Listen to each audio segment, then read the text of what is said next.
Bienvenidos de nuevo, amigos, a nuestra serie La Biblia y sus manuscritos.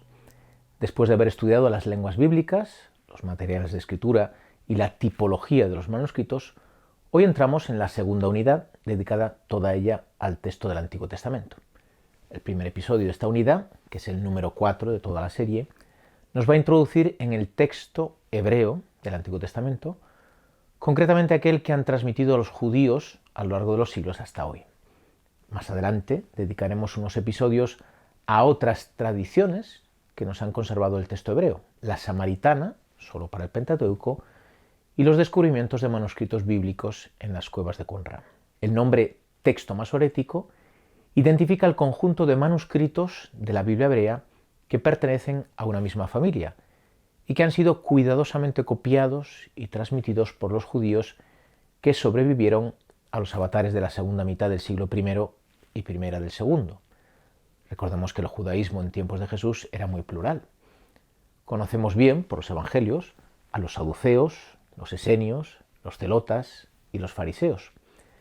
A esto hay que añadir los judíos llamados mesiánicos, en griego christianoi, es decir, los judíos cristianos. Pues bien, de estos grupos solo sobrevivieron a la destrucción de Jerusalén y del templo por parte de los romanos en el año 70 después de Cristo y a la posterior derrota en tiempos de Bar Kokhba en el año 135, los dos últimos, fariseos y cristianos. Los cristianos salieron muy pronto de Palestina y transmitieron la escritura en la lengua franca del Mediterráneo, el griego. Solo los fariseos, que sobrevivieron en Palestina y en la diáspora en torno a la institución del rabinismo y la sinagoga, transmitieron el texto hebreo. El texto hebreo del Antiguo Testamento que estos judíos transmitieron se llama masorético a causa de la masora, término hebreo que significa tradición, un aparato crítico que acompaña el texto consonántico para asegurar su lectura y comprensión correctas. Este aparato masora debió ser incorporado por los masoretas al texto hebreo entre los siglos 7 y 11 después de Cristo, aunque las tradiciones de lectura, es decir, de vocalización de un texto consonántico que podía resultar ambiguo, que de este modo quedan fijas, son mucho más antiguas. Hasta el descubrimiento de los manuscritos de Qumran en 1947, los testimonios más antiguos de la Biblia hebrea eran los manuscritos de la tradición masorética, en concreto los tres siguientes. En primer lugar, el Códice de los Profetas del Cairo, fechado en el 896 después de Cristo, probablemente transcrito por Moisés ben Asher, padre de Aarón ben Asher. Su nombre le viene del hecho de que solo contiene los libros de los profetas, que para los judíos incluyen profetas anteriores, nuestros libros históricos, y profetas posteriores, Isaías, Jeremías, Ezequiel y los 12 profetas menores. El segundo es el Códice de Alepo, copiado en el 925 después de Cristo. Conservamos únicamente unas 3/4 partes del texto. En 1948, tras la creación del Estado de Israel, sufrió el asalto e incendio de la sinagoga de Alepo. Afortunadamente se lograron salvar un buen número de páginas, aunque falta todo el Pentateuco. Fue vocalizado y acentuado por Aarón ben Asher, según la vocalización tiberiense. Es la base de la edición de la Biblia hebrea de la Hebrew University. El tercero es el Códice de Leningrado, fechado en el año 1009 después de Cristo. Es el manuscrito completo más antiguo de la Biblia hebrea. Fue corregido siguiendo la tradición de vocalización de Aarón ben Asher. Es la base de la edición de la Biblia hebraica stuttgartensia y de su nueva edición, la Biblia hebraica quinta en curso. El texto que contienen estos tres manuscritos, muy homogéneo, es el resultado del trabajo de los masoretas a partir del siglo VII después de Cristo, que expresa a través de la vocalización y de la adición de un aparato crítico sus tradiciones de lectura y su exégesis del texto. Sin embargo, su trabajo partía de un texto consonántico, es decir, no vocalizado, sin ningún aparato crítico, que habían recibido de la tradición. A este texto consonántico, que recibieron los masoretas y conservaron en sus manuscritos y que les preceden varios siglos, es a lo que llamamos texto proto-masorético. Ocupémonos ahora del trabajo que hicieron los masoretas. A partir del siglo VII después de Cristo, y recogiendo tradiciones anteriores, los masoretas comenzaron a fijar el texto bíblico que habían recibido, lo que hemos llamado texto proto-masorético, de modo que no se perdieran las tradiciones de lectura que lo acompañaban. La labor de los masoretas se puede reconducir a 4 tareas: vocalizar el texto, dotarlo de acentos, añadirle indicaciones de lectura e incorporarle un aparato crítico marginal. En este sentido, el texto masorético conjuga, en los manuscritos que lo testimonian, escritura y tradición. Esa tradición, que en principio era oral, acaba fijándose por escrito en forma de masora, dando forma a la lectura del texto escrito. Empecemos por la vocalización. Debemos recordar que el hebreo es una lengua consonántica, es decir, una lengua que se escribe sin vocales, aunque obviamente al leer o hablar se añaden las mismas. Los libros del Antiguo Testamento escritos en hebreo, por tanto, se transmitieron desde el principio en manuscritos no vocalizados. De este tipo son todos los manuscritos hebreos encontrados en Qumran, comprendidos entre los siglos III a.C. y I después de Cristo. Esto implicaba una cierta ambigüedad, ya que en muchas ocasiones un mismo término hebreo es susceptible de más de una vocalización. Para reducir esta ambigüedad, ya en época antigua, algunos manuscritos de Qumran lo testimonian, empezaron a usarse ciertas consonantes como matres lectionis, es decir, como ayuda a la lectura, de modo que su presencia, entre consonantes o al final de la palabra, indicaba que en aquel lugar solo podían leerse una o 2 vocales largas, no más. Aquella escritura que incorpora matres lecciones es llamada scriptio plena, mientras que aquella que no tiene ningún tipo de ayuda a la lectura se llama scriptio defectiva. Que el texto no estuviera vocalizado no quiere decir que cada vez que se leía se tenía que interpretar. De hecho, existía una tradición de lectura que era transmitida de padres a hijos y de maestros a discípulos en la lectura de la Biblia. Quizá habría que hablar en plural de tradiciones de lectura, ya que no siempre serían idénticas.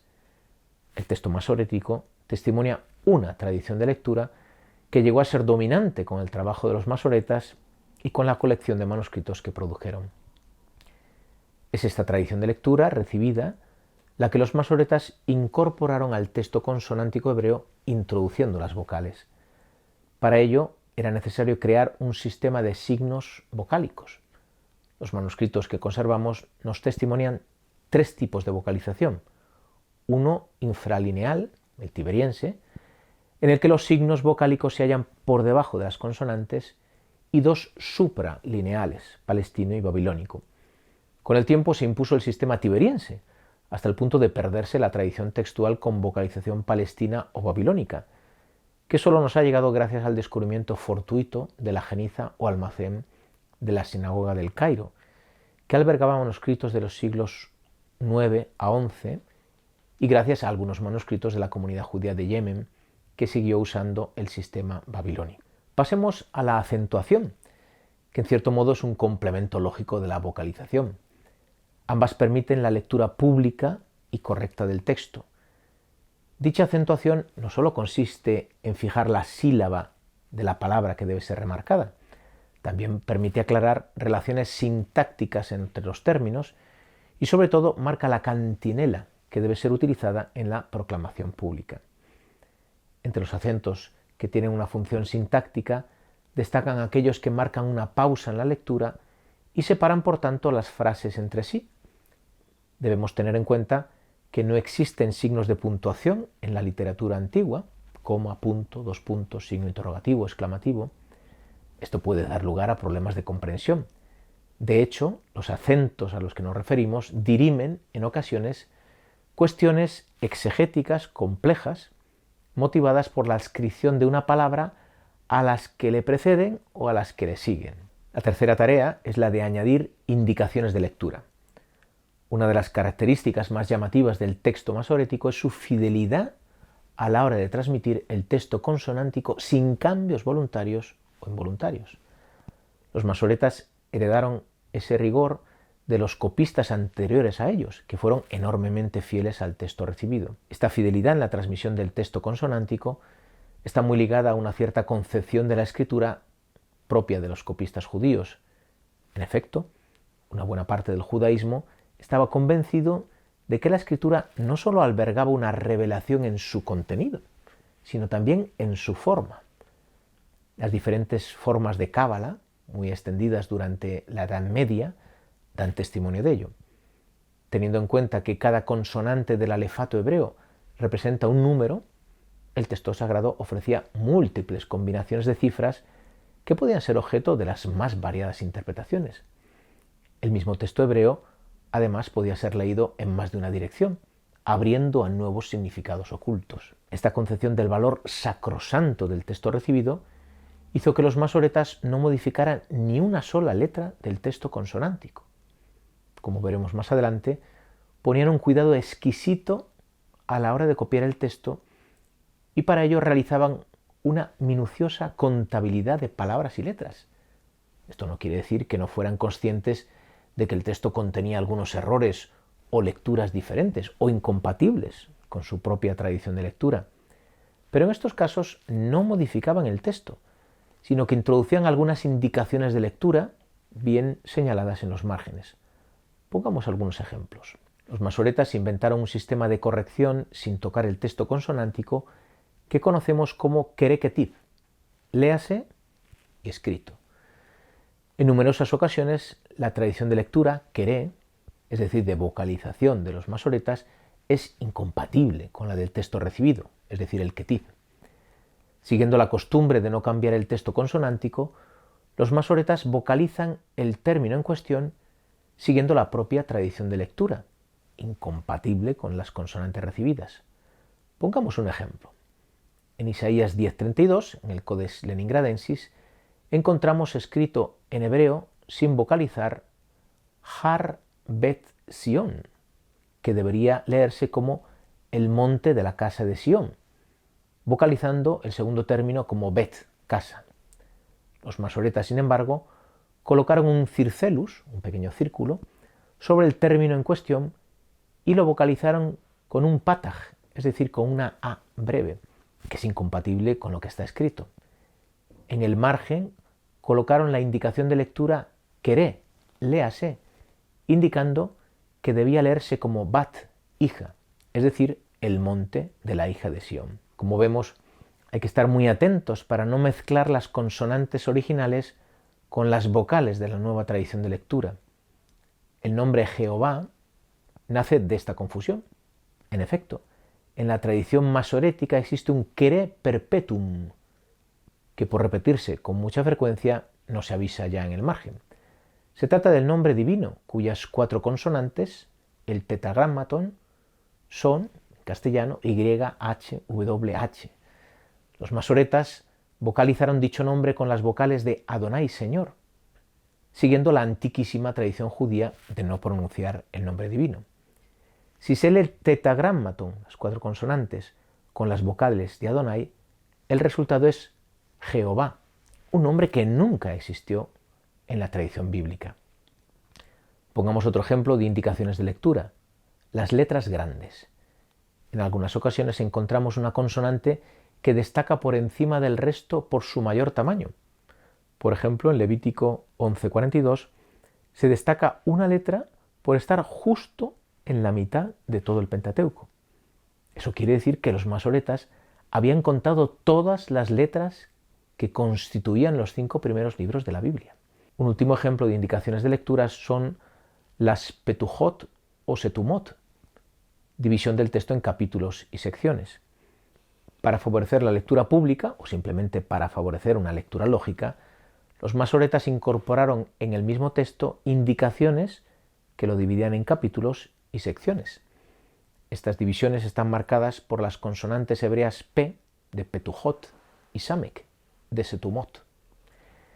Por último, estudiamos la masora propiamente dicha, que consiste en un conjunto de anotaciones críticas que acompañan el texto y que se colocan en los márgenes del manuscrito. Esta masora puede ser de 3 tipos, según su colocación, a su vez ligada al contenido. Masora parva, colocada en los márgenes laterales del texto, masora magna, colocada en los márgenes superior o inferior del texto, y masora finalis, al final de un libro o conjunto de libros. La masora parva recoge pequeñas indicaciones, normalmente con abreviaturas, dado el espacio de los márgenes laterales, que después se desarrollan en la masora magna. con frecuencia son fruto de la escrupulosa contabilidad de los masoretas. Por ejemplo, se señalan todas las veces que aparece una palabra o una cierta vocalización que es única en toda la Biblia, lo que llamamos un hapax legomenon. También se indican palabras que aparecen en otros lugares de la Biblia 2, 3, 4, incluso 8 veces. También en esta Masora Parva se incluyen algunas de las indicaciones de lectura que ya mencionamos anteriormente, como por ejemplo el queré. Para relacionar la notación marginal con la palabra o consonante correcta de la línea correspondiente, se utilizaba el circelus masoreticus, un pequeño círculo sobre el término o letra en cuestión. La Masora Magna, por su parte, tiene una función auxiliar, ligada a las indicaciones de la Masora Parva. Por ejemplo, cuando la Masora Parva señala que un término o vocalización del mismo aparece 4 veces en toda la Biblia, la Masora Magna da las otras 3 referencias, citando por extenso el inicio del versículo o las palabras claves para localizarlo. La Masora Finalis, dependiendo de los manuscritos, puede tener 2 finalidades. Por un lado, de contabilidad, señala el número de consonantes de palabras, versos, capítulos o secciones de un libro o conjunto de libros. De este modo, el copista debía verificar que su manuscrito había sido copiado fielmente, sin añadir ni quitar ni una sola consonante. Por otro lado, sirve de índice. El material masorético usado en el libro en cuestión se coloca alfabéticamente. Salta a la vista que esta última masora podía llegar a ocupar mucho espacio. No hay tiempo para más. En el siguiente episodio seguiremos estudiando el texto hebreo masorético. Hasta entonces.